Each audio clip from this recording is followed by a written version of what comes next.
Hello everyone, I am nursing officer in AIIMS. मैं आपको आज एम्स नॉर्सेट 8 किस तरीके से हम इसकी पढ़ाई करें ये बताने वाली हूँ। मुझे पता है कि अभी रिज़ल्ट आया है, आप लोग जिनका हो गया वो तो बहुत खुश है, और जिनका नहीं हुआ वो फिर से पढ़ना कंटिन्यू करेंगे, या जिनको अपने फेवरेट एम्स नहीं मिला वो अपना पढ़ना कंटिन्यू करेंगे। तो वो किस तरीके से अपना पढ़ना कंटिन्यू कर सकते हैं वो आज मैं आपको बताऊँगी। रोड मैप नॉर्सेट 8, ये 3 क्वेश्चन है जो बेसिकली हमें बहुत ज़्यादा इंपॉर्टेंट होते हैं समझने के लिए। सबसे पहले कि कॉमन मिस्टेक हम क्या करते हैं एग्ज़ाम में, किस तरीके से हम अपने निगेटिव मार्किंग को कंट्रोल करें, और कौन कौन सी बुक हमें प्रिफ़र करनी चाहिए।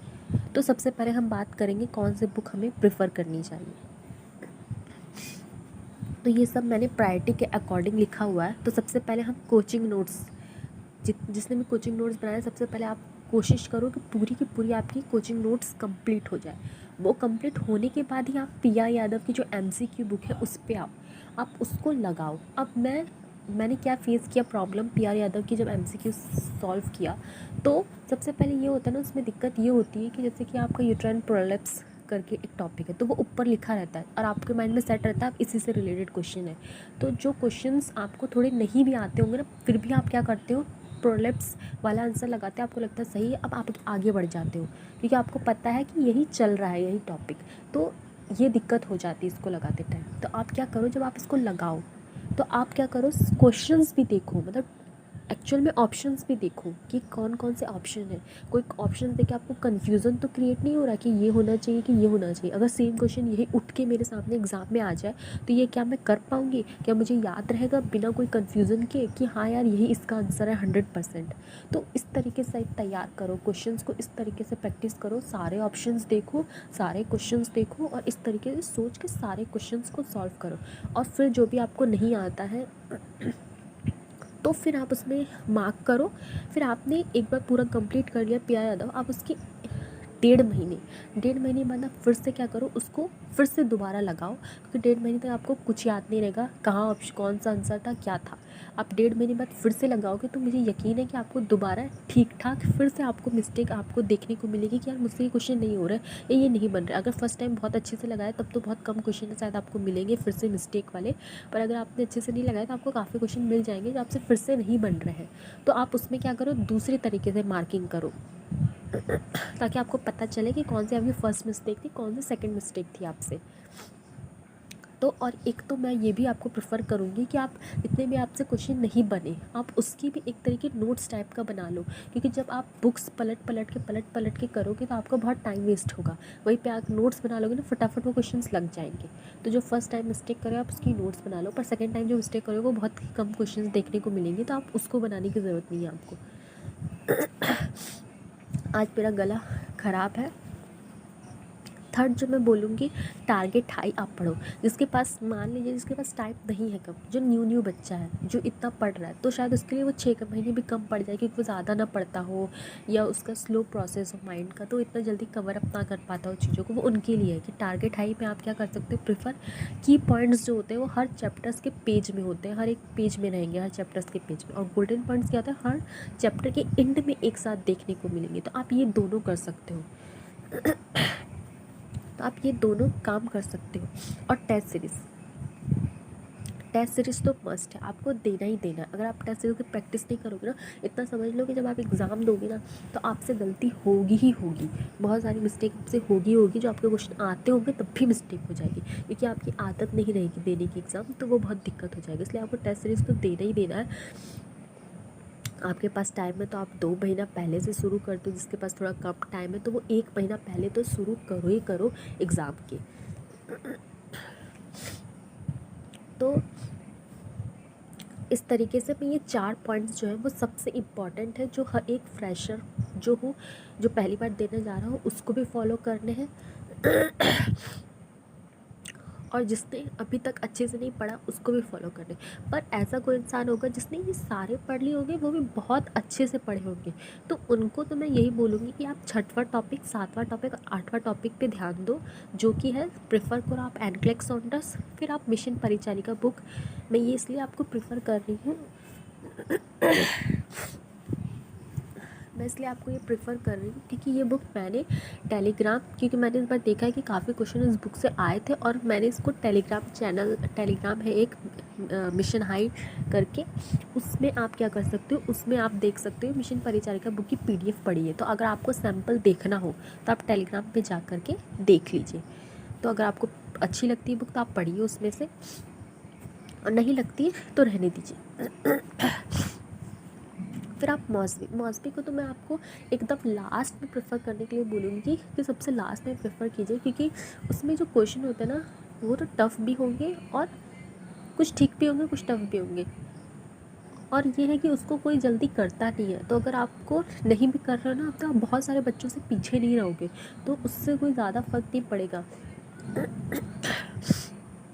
और उसमें भी मैं सबसे ज़्यादा प्रेफर आपको ये बोलूँगी कि आप वीडियोस देख लो।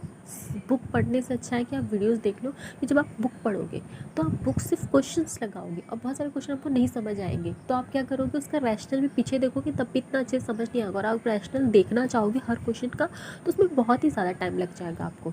तो इसलिए मैं तो आपको ये बोलूँ कि आप TNC की एडवांस सीरीज़ देख सकते हो, वो पूरा मौसमी का ही क्वेश्चन सॉल्व करवाए हैं उसमें, अवधेश सर ने करवाया पूरा सॉल्व। तो आप देख सकते हो, जिसको देखना हो, जो बहुत कुछ कर चुका हो, वो आप देख सकते हो, वो इंसान देख सकता है। सबसे इम्पॉर्टेंट तो मैं बोलूँगी कि आपको अपनी थ्योरी स्ट्रांग बनानी है। क्यों? क्योंकि बहुत सारे क्वेश्चन थ्योरी से ही आते हैं, प्री टाइप के ही क्वेश्चन रह रहे हैं। ऐसा नहीं कि आपको प्री टाइप के क्वेश्चन नहीं आते हैं, सारे एकदम सिनेरियो आते हैं, ऐसा कुछ सीन नहीं है।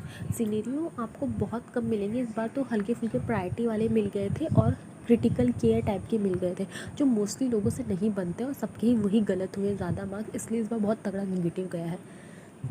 लेकिन जितना भी जिसका अगर थ्योरी स्ट्रॉन्ग था वो नहीं करता इतना क्वेश्चन, और लोग नॉर्मली इसकी थ्योरी स्ट्रॉन्ग थे, अगर वो कर लेता वो क्वेश्चन ना, उसके नेगेटिव भी कम होते और नॉर्मली सब कुछ पॉजिटिव में उसका रहता है रिजल्ट। तो इसलिए मैं सबसे इंपॉर्टेंट अगर आपको बोलूँगी तो आप थ्योरी अपनी स्ट्रॉन्ग करो, जितना ज़्यादा आप थ्योरी स्ट्रॉन्ग कर सकते हो उतना थ्योरी स्ट्रॉन्ग करने की कोशिश करो।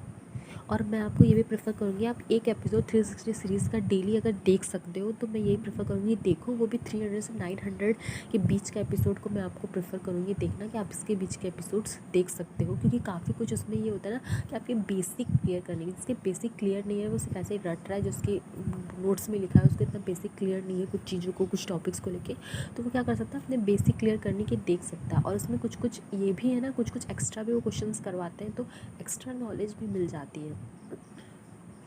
तो इसलिए मैं प्रेफर करना चाहूँगी 360 सीरीज़ डेली देखने के लिए। अगर मैं सब्जेक्ट प्रायोरिटी की बात करूँ, कौन सा सब्जेक्ट सबसे इम्पॉर्टेंट होता है, तो मैं आपको बोलूँगी फंडामेंटल। उसमें भी सबसे ज़्यादा अगर इम्पॉर्टेंट मैं कुछ बोलूँगी वो होते हैं ट्यूब्स रिलेटेड क्वेश्चन। हमेशा का आज तक का रिकॉर्ड शायद रहा होगा कि TT ट्रैकेस्टोमी ट्यूब से रिलेटेड, ET ट्यूब से रिलेटेड, NG ट्यूब से रिलेटेड, ये तीनों ट्यूब से रिलेटेड तो हर टाइम क्वेश्चन आपको पूछेगा, हर टाइम। इसलिए ये 3 ट्यूब तो आप दिमाग में सेट कर लो, आपको पढ़ना ही पढ़ना है, पढ़ना ही पढ़ना है। जितने भी ट्यूब हैं, chest tube, drainage tube, uterine catheterization tube, मतलब इतने सारे ट्यूब से रिलेटेड आप क्वेश्चन आप पढ़ सकते हो, इतना पढ़ लो, क्योंकि ट्यूब से बहुत ज़्यादा ही क्वेश्चन आते हैं। जिसमें मैंने 3 तो ट्यूब्स आपको बताई दी सबसे इम्पॉर्टेंट, वो आप पढ़ लो, उसको जितना आप डिटेल में पढ़ सकते हो जितना पढ़ लो। एमएसएन में बेसिकली मैं आपको बोलूँगी कि इतना मैं प्रायोरिटी में इसको नहीं रखती, पर ये हो रहा है क्योंकि आजकल क्वेश्चन नहीं बन रहे उससे रिलेटेड, पर हमेशा से बनते आए हैं, इसलिए मैं आपको बोलूँगी कि आप एमएसएन भी पढ़ लो, फालतू का मत छोड़ो। उसमें भी आपको मैं ये बोलूँगी सबसे इम्पॉर्टेंट है कार्डियो सिस्टम, उसको आप जितना डिटेल में पढ़ सकते हो उस चैप्टर को आप उतनी डिटेल में पढ़ लो, क्योंकि उससे हमेशा हर टाइम पूछा जाएगा, आगे भी और पूछता आया है। फिर आप GI पढ़ सकते हो, फिर रेस्पिरेटरी पढ़ सकते हो, मतलब ये 3 सिस्टम आप अच्छा खासा पढ़ लो तो सही रहेगा। और OBG और साइकेट्रिक इक्वली इम्पॉर्टेंट है, आप नहीं बोल सकते कौन कितना कब ज़्यादा आ जाए नहीं पता, पर दोनों बहुत इक्वली इम्पॉर्टेंट है। फिर मैं आपको पीडियाट्रिक्स की बात करूँगी, पीडियाट्रिक्स है इम्पॉर्टेंट। उसके बाद कम्युनिटी में तो मैं आपको 3 चीज़ बोलूँगी जो बहुत ज़्यादा इंपॉर्टेंट, कॉन्ट्रासेप्टिव जो OBG में भी आ जाता है, इंक्लूड हो जाता है ये, इम्यूनाइजेशन जो मैं बोलूँगी बहुत इंपॉर्टेंट है, और योजना भी बहुत ज़्यादा, योजना से रिलेटेड क्वेश्चन आते हैं, वंदे मातरम, राष्ट्रीय स्वास्थ्य कार्यक्रम, जननी सुरक्षा योजना, मतलब ये सब बहुत सारे योजना जो होते हैं ना, प्रधानमंत्री बीमा योजना, मतलब बहुत सारे क्वेश्चन जो होते हैं योजना से रिलेटेड आते हैं। उसमें भी आजकल ये हो गया है कि लोगो दे देता है, अब लोगों से पहचानो कौन सी योजना है, तो वो चीज़ बहुत दिक्कत हो रहा है। तो मैं आपको यही बोलूँगी कि आप लोगो भी देख लो गूगल पे डाल के, जितने भी योजना के हैं लोगो आप डाल दो। लोगों से भी पूछ रहा है आजकल, तो योजना पढ़ना अच्छे से, इम्यूनाइजेशन पढ़ना है, कॉन्ट्रासेप्टिव पढ़ना है, IMNCI, ICDS, RCH, ये सब आप थोड़े सब पढ़ लो। और वो मत पढ़ो डिजीज़, क्योंकि डिजीज़ में आप इतना टाइम देते हो पर डिजीज़ से रिलेटेड क्वेश्चंस आपको मुश्किल से एक मिल जाएंगे, एक क्वेश्चन आपको मिल जाएगा मुश्किल से, वरना डिजीज़ से रिलेटेड क्वेश्चन नहीं मिल रहे। उसमें भी सबसे इंपॉर्टेंट HIV आपका रहता है, उसके बाद मसल्स रह जाएगा, उसके बाद तो कोई खास इतना रहता नहीं है। इसलिए मैं बोल रही हूँ कि अगर आपको कम टाइम वेस्ट करना है अपना, तो ये सब चीज़ों पर पहले फोकस करो, बाद में वो चीज़ों पर फोकस करो। और न्यूट्रिशन माइक्रोबायोलॉजी, ये तो मैं बिल्कुल बोलूँगी कि ये तो कभी ज़िंदगी में मत पढ़ना नोट्स। इसमें सिर्फ आपसे PR यादव के MCQ कर लोगे, वो इनफ है। आपको मुश्किल से कोई एक क्वेश्चन मिलेगा, वो भी श्योर नहीं है कि एक क्वेश्चन भी मिलेगा कि नहीं। आपको मुश्किल से मिल गया तो मिल गया, वो भी नहीं मिलने वाला। इसलिए आप इस पर इतनी मेहनत मत करना, सिर्फ PR यादव के MCQ है, इतना कर लो, वो इनफ है।